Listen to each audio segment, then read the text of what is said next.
So a lot of those folks may have already been in Visalis. So this was a really big leap. But the leap of faith and the belief that we had was not such a big leap for us. Because in our mind, we just knew where we were going. We knew what was going to happen. So we started out with a handful of people. Our first challenge party was awful. First couple parties were, just awful. I had people driving from out of town to talk me out of it. One of them was a guy named Kyle Passetti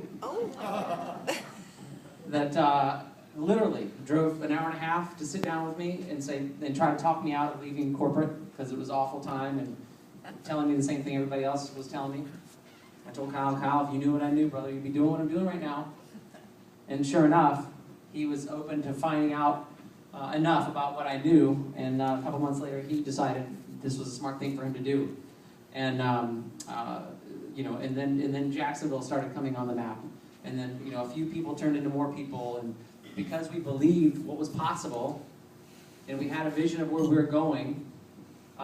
There was discussions like Tito. I remember this like it was yesterday. It was I think it was in Fort Lauderdale. And I did a small little training. It was funny because I put a picture up on the screen. And it was showing a big stadium. Remember that? It was a big stadium. It was full of people. And I said, one day, because this is where I see our company going, there's going to be people filling stadiums here. And what did people think when I said that, Tito? Yeah, I thought you were nuts. Like you're nuts. Yeah. I remember Tito saying, "I think you're nuts."